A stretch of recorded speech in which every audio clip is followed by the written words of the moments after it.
నియోజకవర్గంలో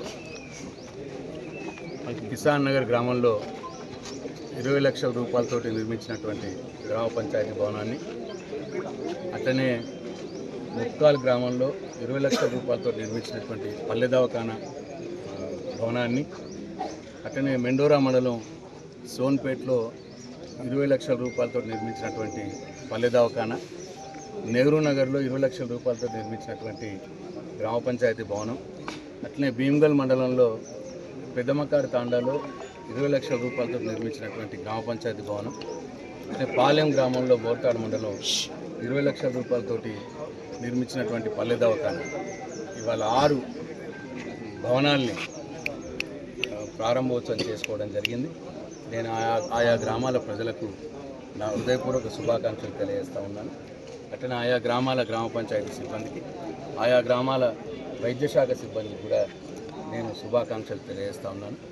గత ప్రభుత్వ హయాంలో కేసీఆర్ గారు ముందు చూపుతోటి ఎన్ఆర్జీఎస్ పథకంలోని అనుసంధానం చేసుకొని ఎక్కడెక్కడైతే గ్రామ పంచాయతీలు లేవో, భవనాలు లేవో, అవన్నిటి కూడా కొత్త భవనాలను ఏర్పాటు చేసినారు. మన నియోజకవర్గంలో దాదాపు 10 సంవత్సరాల కాలంలో దాదాపు 65 కొత్త గ్రామ పంచాయతీ భవనాలు నిర్మించుకోవడం జరిగింది గత 10 సంవత్సరాలు కేసీఆర్ గారి ప్రభుత్వ హయాంలో. అన్నీ కూడా ఇప్పుడు బాగా పనిచేస్తూ ఉన్నాయి, చాలా సంతోషం. అట్లనే ఒక పిహెచ్సి వైద్యశాల అంటే హాస్పిటల్, మండలానికి ఒకటి హాస్పిటల్ ఉంటే ఇవాళ అట్లా కాదు. ఏఎన్ఎం సెంటర్లు ఎక్కడైతే ఉన్నాయో ప్రతి ఏఎన్ఎం సెంటర్ దగ్గర ఒక పల్లె దవాఖానాన్ని నిర్మించి అక్కడ ఒక వైద్య బృందాన్ని ఏర్పాటు చేసి ఆ గ్రామంలో ప్రజలకు చేరువగా వైద్యాన్ని తీసుకుపోవాలనే ఉద్దేశంతో పల్లె దవాఖానా కాన్సెప్ట్ని కూడా కొత్తగా గత ప్రభుత్వ హయాంలో తీసుకురావడం జరిగింది. దాంట్లో భాగంగానే అనేక పల్లె దవాఖానాలు ఈ నియోజకవర్గంలో నిర్మించుకున్నాం, బాల్కొండ నియోజకవర్గంలో.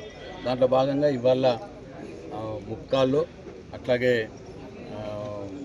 సోన్పేట్లో, అట్లాగే పాలెంలో, ఈ 3 దగ్గరలో కూడా పల్లె దవాఖానాలు నిర్మించుకుంటున్నాం. దాంతో ఆయా గ్రామాల ప్రజలకు అంటే మండల కేంద్రానికి హాస్పిటల్కి పోయే అవసరం లేకుండా ఈ పల్లె దవాఖానాలనే వైద్య సేవలు పొందే విధంగా, ప్రజల ముంగిటికే వైద్యాన్ని తీసుకొచ్చే విధంగా, గ్రామాన గవర్నమెంట్ యొక్క ప్రభుత్వం యొక్క వైద్య సేవలు పేద ప్రజలకు అందే విధంగా గత ప్రభుత్వ హయాంలో తీసుకున్న నిర్ణయంలో భాగంగా ఇవన్నీ కట్టుకోవడం జరిగింది. చాలా సంతోషం.